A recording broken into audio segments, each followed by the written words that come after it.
Hey guys, what do I think of the ring light? I busted it out. And yeah, today, so my AP exam is tomorrow. I am very nervous. But we are going to be studying just like the final things I need to memorize because I feel like I have it all down.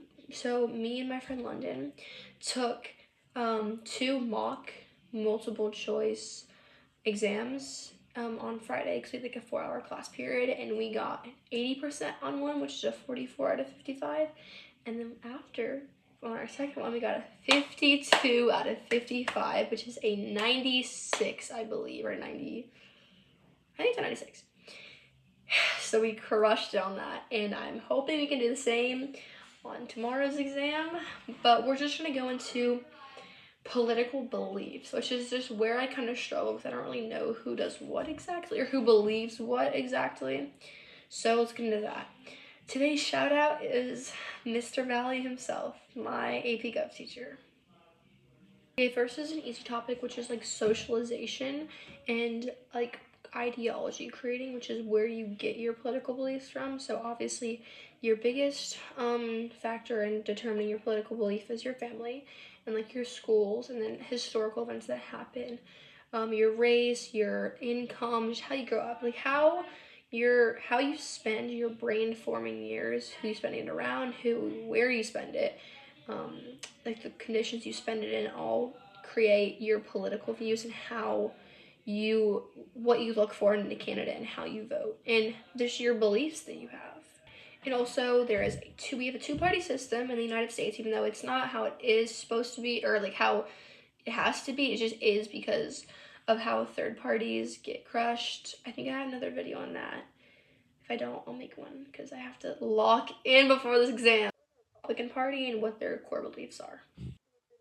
Party is predominantly in the South, and like it's known for being in the southern region, and it's known to be very traditional and like religion oriented, and some of their core policies are tax cuts and deregulation of business, border security and reduced immigration, the Second Amendment gun rights, restricting abortion access, except I don't know if that'll be on the exam because Roe versus Wade used to be a required case, but since it got overturned recently, it's not a required case anymore, so I'm not sure if that will be on the exam.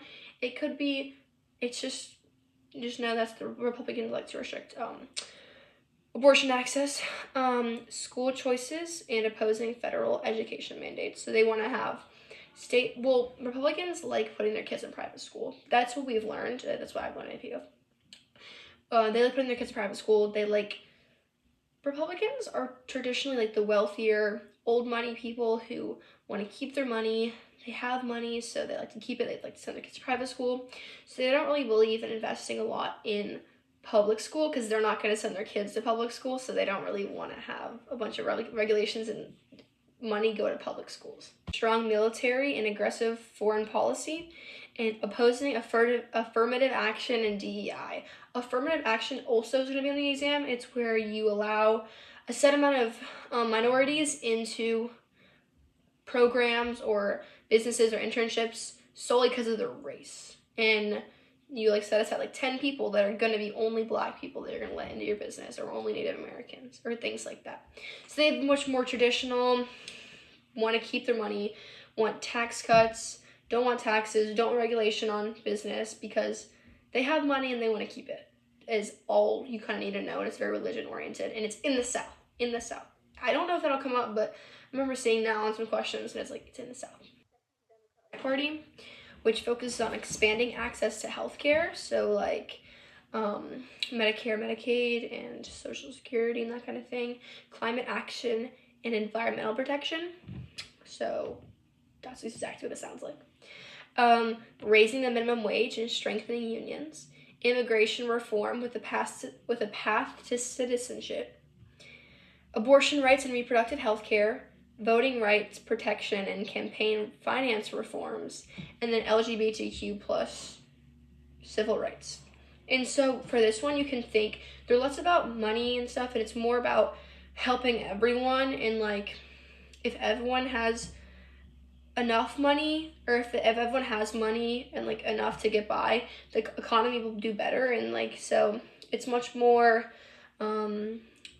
population oriented, like thinking about like less like social restricting, like they want less government involvement in social policies and more in economic policies, while Republicans want more and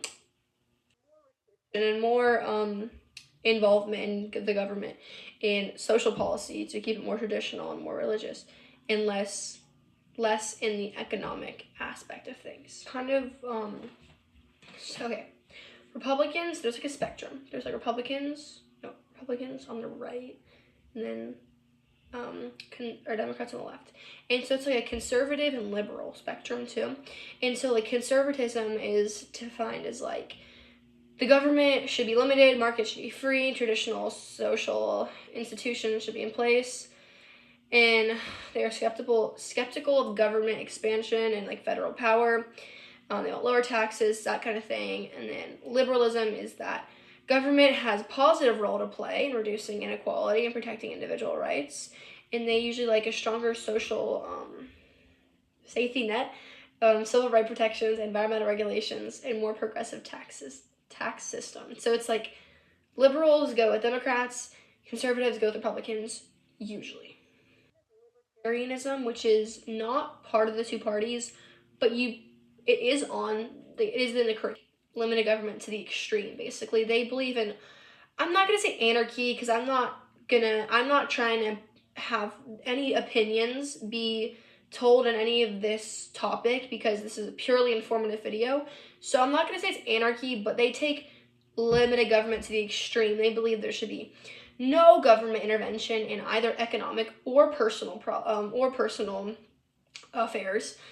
And they support free markets, personal freedoms, and it is relatively the most successful third party the United States has seen, because it's just the most popular, because there aren't third parties, don't get much attention. All this, and yet most Americans are moderates. None of them believe in everything the Republicans say and everything the words are hard today. Words are always hard when I'm filming, bro. I don't usually talk like this, I swear. Republicans will believe with everything conservatives believe. They won't have completely conservative beliefs. Like, they might think they want like a traditional social environment, but like a more progressive economic environment. And also not every liberal believes and goes along with everything the liberal policy agrees with. So like, you usually will have some conservative beliefs, some liberal beliefs. You'll fall somewhere in the middle with how they said, like, statistically more conservatives live in the South, more liberals live in the North. Older people typically tend to be more conservative than younger people who tend to be more liberal. You have minorities tend to be more liberal. Women, I'm not going to make up statistics, I'm not sure about women, but LGBTQ people tend to be more liberal than conservative, and people that are more religious tend to be more conservative. All those like types of things. So like, there are demographics that tend to be more on one side than the other. These days, everyone really knows this kind of thing, so I don't know how helpful this would be. But if it did, thank you, and smash the subscribe button. Again, if I struck a nerve with anyone, please let me know. I try to keep this video completely informal. Informative. And let me know, because the exam's very, very soon. I know all y'all are taking that tomorrow that are taking it, so